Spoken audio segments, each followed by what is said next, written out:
If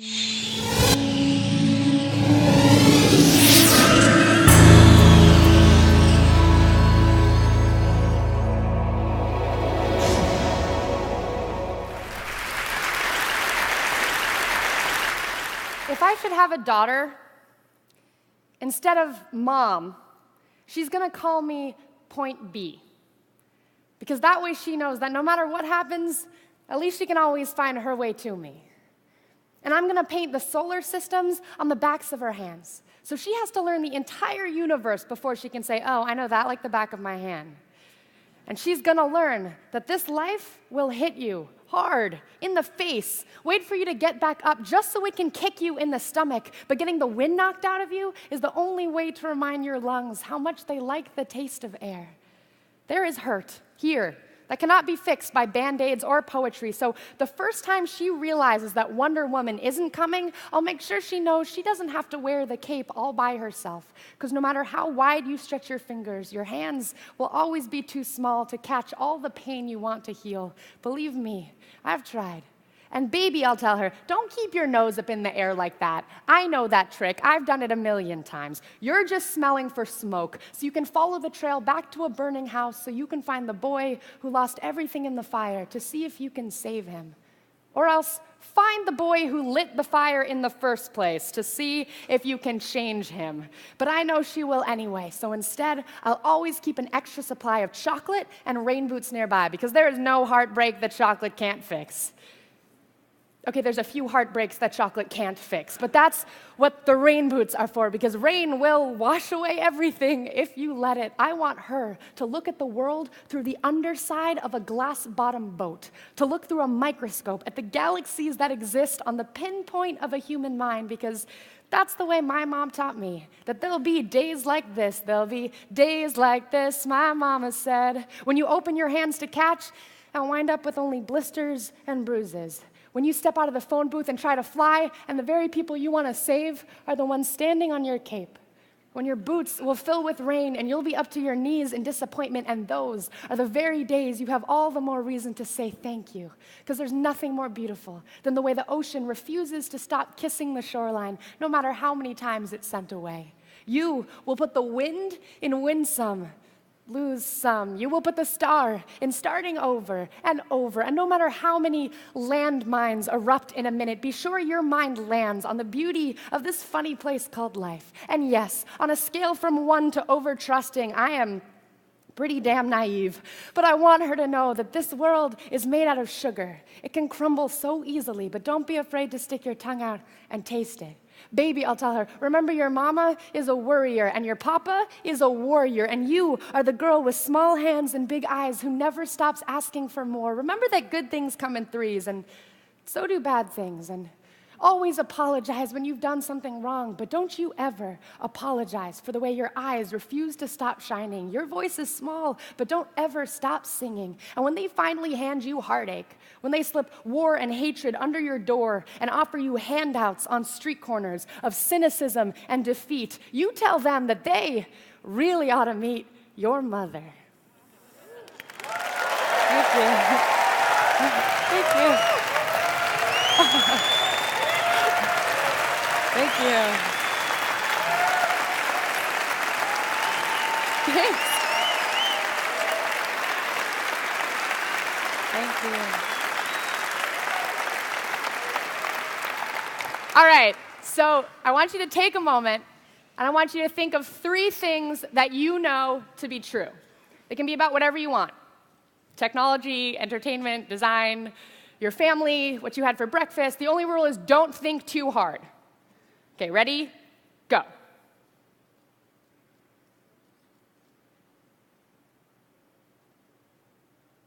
Okay, so here are 3 things I know to be true. I know that Jean-Luc Godard was right when he said that a good story has a beginning, a middle, and an end, although not necessarily in that order. I know that I am incredibly nervous and excited to be up here, which is greatly inhibiting my ability to keep it cool. And I know that I have been waiting all week to tell this joke. Why was the Scarecrow invited to TED? Because he was outstanding in his field. I'm sorry. Okay, so these are 3 things I know to be true. But there are plenty of things that I have trouble understanding. So I write poems to figure things out. Sometimes the only way I know how to work through something is by writing a poem. And sometimes I get to the end of the poem and look back and go, oh, that's what this is all about. And sometimes I get to the end of the poem and haven't solved anything, but at least I have a new poem out of it. Spoken word poetry is the art of performance poetry. I tell people it involves creating poetry that doesn't just want to sit on paper, that something about it demands it be heard out loud or witnessed in person. When I was a freshman in high school, I was a live wire of nervous hormones. And I was underdeveloped and overexcitable, and despite my fear of ever being looked at for too long, I was fascinated by the idea of spoken word poetry. I felt that my 2 secret loves, poetry and theater, had come together and had a baby I needed to get to know. So I decided to give it a try. My first spoken word poem, packed with all the wisdom of a 14-year-old, was about the injustice of being seen as unfeminine. The poem was very indignant and mainly exaggerated, but the only spoken word poetry that I had seen up until that point was mainly indignant, so I thought that that's what was expected of me. The first time that I performed, the audience of teenagers hooted and hollered their sympathy, and when I came off stage, I was shaking. I felt this tap on my shoulder, and I turned around to see this giant girl in a hoodie sweatshirt emerge from the crowd. She was maybe 8 feet tall and looked like she could beat me up with one hand, but instead she just nodded at me and said, "Hey, I really felt that, thanks." And lightning struck. I was hooked. I discovered this bar on Manhattan's Lower East Side that hosted a weekly poetry open mic, and my bewildered but supportive parents took me to soak in every ounce of spoken word that I could. I was the youngest person there by at least a decade, but somehow the poets at the Bowery Poetry Club didn't seem bothered by the 14-year-old wandering about. In fact, they welcomed me. And it was here, listening to these poets share their stories, that I learned that spoken word poetry didn't have to be indignant. It could be fun or painful or serious or silly. The Bowery Poetry Club became my classroom and my home, and the poets who performed encouraged me to share my stories as well. Never mind the fact that I was 14, they told me, write about being 14. So I did, and stood amazed every week when these brilliant, grown-up poets laughed with me and groaned their sympathy and clapped and told me, hey, I really felt that too. Now, I can divide my spoken word journey into 3 steps. Step 1 was the moment I said, I can do this. And that was thanks to a girl in a hoodie. Step 2 was the moment I said, I will continue. I love spoken word. I will keep coming back week after week. And step 3 began when I realized that I didn't have to write poems that were indignant if that's not what I was. There were things that were specific to me. And the more that I focused on those things, the weirder my poetry got, but the more that it felt like mine. It's not just the adage, write what you know. It's about gathering up all of the knowledge and experience you've collected up to now to help you dive into the things you don't know. I use poetry to help me work through what I don't understand, but I show up to each new poem with a backpack full of everywhere else that I've been. When I got to university, I met a fellow poet who shared my belief in the magic of spoken word poetry. And actually, Phil Kay and I, coincidentally, also share the same last name. When I was in high school, I had created Project Voice as a way to encourage my friends to do spoken word with me. But Phil and I decided to reinvent Project Voice, this time changing the mission to using spoken word poetry as a way to entertain, educate, and inspire. We stayed full-time students, but in between we traveled, performing and teaching 9-year-olds to MFA candidates from California to Indiana to India to a public high school just up the street from campus. And we saw over and over the way that spoken word poetry cracks open locks. But turns out sometimes poetry can be really scary. Turns out sometimes you have to trick teenagers into writing poetry. So I came up with lists. Everyone can write lists. And the first list that I assign is 10 things I know to be true. And here's what happens. And here's what you would discover, too, if we all started sharing our lists out loud. At a certain point, you would realize that someone has the exact same thing or one thing very similar to something on your list. And then someone else has something the complete opposite of yours. Third, someone has something you've never even heard of before. And fourth, someone has something you thought you knew everything about, but they're introducing a new angle of looking at it. And I tell people that this is where great stories start from, these four intersections of what you're passionate about and what others might be invested in. And most people respond really well to this exercise. But one of my students, a freshman named Charlotte, was not convinced. Charlotte was very good at writing lists, but she refused to write any poems. Miss, she'd say, I'm just not interesting. I don't have anything interesting to say. So I assigned her list after list, and one day I assigned the list 10 things I should have learned by now. Number 3 on Charlotte's list was, I should have learned not to crush on guys 3 times my age. I asked her what that meant, and she said, Miss, it's kind of a long story. And I said, Charlotte, it sounds pretty interesting to me. So she wrote her first poem, a love poem, unlike any I had ever heard before, and the poem began, Anderson Cooper is a gorgeous man.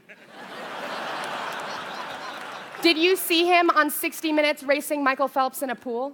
Nothing but swim trunks on, diving in the water, determined to beat this swimming champion. After the race, he tossed his wet, cloud-white hair and said, you're a god. No, Anderson, you're the god.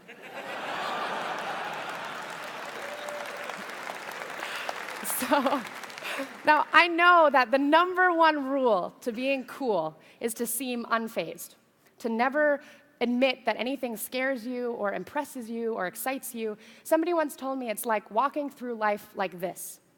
You protect yourself from all the unexpected miseries or hurt that might show up, but I try to walk through life like this. And yes, that means catching all of those miseries and hurt, but it also means that when beautiful, amazing things just fall out of the sky, I am ready to catch them.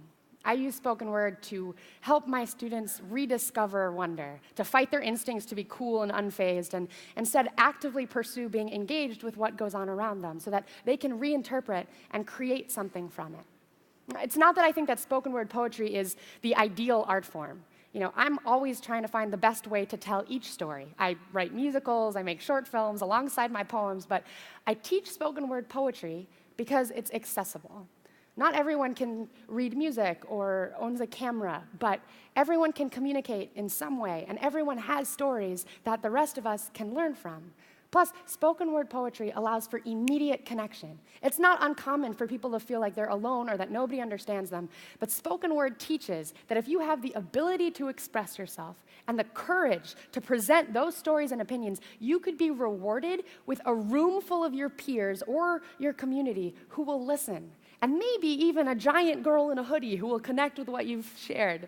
And that is an amazing realization to have, especially when you're 14. Plus, now with YouTube, that connection's not even limited to just the room we're in. I'm so lucky that there's this archive of performances that I can share with my students. It allows for even more opportunities for them to find a poet or a poem that they connect to. Now, it is tempting. Once you've figured this out, it is tempting to keep writing the same poem or keep telling the same story over and over once you've figured out that it will gain you applause. It's not enough to just teach that you can express yourself. You have to grow and explore and take risks and challenge yourself. And that is step 3, infusing the work you're doing with the specific things that make you you, even while those things are always changing. Because step 3 never ends. But you don't get to start on step 3 until you take step 1 first. I can. I travel a lot while I'm teaching, and I don't always get to watch all of my students reach their step 3, but I was very lucky with Charlotte that I got to watch her journey unfold the way it did. I watched her realize that by putting the things she knows to be true into the work she's doing, she can create poems that only Charlotte could write about eyeballs and elevators and Dora the Explorer, and I'm trying to tell stories only I can tell.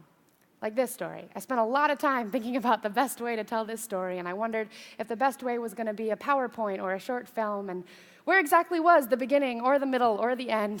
And I wondered whether I'd get to the end of this talk and finally have figured it all out, or not. And I always thought that my beginning was at the Bowery Poetry Club, but it's possible that it was much earlier. In preparing for TED, I discovered this diary page in an old journal. I think December 54th was probably supposed to be 24th. It's clear that when I was a child, I definitely walked through life like this. I think that we all did. I would like to help others rediscover that wonder, to want to engage with it, to want to learn, to want to share what they learned, what they've figured out to be true, and what they're still figuring out. So I'd like to close with this poem. When they bombed Hiroshima, the explosion formed a mini supernova. So every living animal, human, or plant that received direct contact with the rays from that sun was instantly turned to ash. And what was left of the city soon followed. The long-lasting damage of nuclear radiation caused an entire city and its population to turn into powder.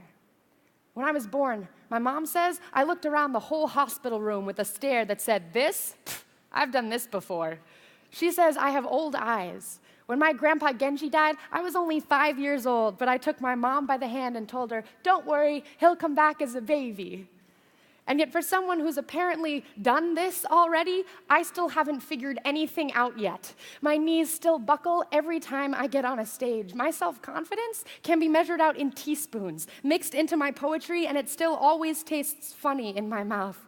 But in Hiroshima, some people were wiped clean away, leaving only a wristwatch or a diary page. So no matter that I have inhibitions to fill all my pockets, I keep trying, hoping that one day I'll write a poem I can be proud to let sit in a museum exhibit as the only proof I existed. My parents named me Sarah, which is a biblical name. In the original story, God told Sarah that she could do something impossible, and she laughed. Because the first Sarah, she didn't know what to do with impossible, and me, well, neither do I. But I see the impossible every day. Impossible is trying to connect in this world, trying to hold on to others while things are blowing up around you, knowing that while you're speaking, they aren't just waiting for their turn to talk. They hear you. They feel exactly what you feel at the same time that you feel it. It's what I strive for. Every time I open my mouth, that impossible connection. There's this piece of wall in Hiroshima that was completely burnt black by the radiation. But on the front step, a person who was sitting there blocked the rays from hitting the stone. The only thing left now is a permanent shadow of positive light.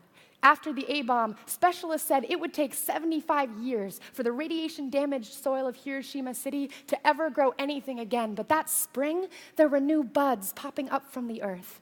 When I meet you, in that moment, I'm no longer a part of your future. I start quickly becoming part of your past. But in that instant, I get to share your present, and you get to share mine. And that is the greatest present of all. So if you tell me I can do the impossible, I'll probably laugh at you. I don't know if I can change the world yet, because I don't know that much about it, and I don't know that much about reincarnation either. But if you make me laugh hard enough, sometimes I forget what century I'm in. This isn't my first time here. This isn't my last time here. These aren't the last words I'll share. But just in case, I'm trying my hardest to get it right this time around. Thank you. Thank you. Thank you. Thank you.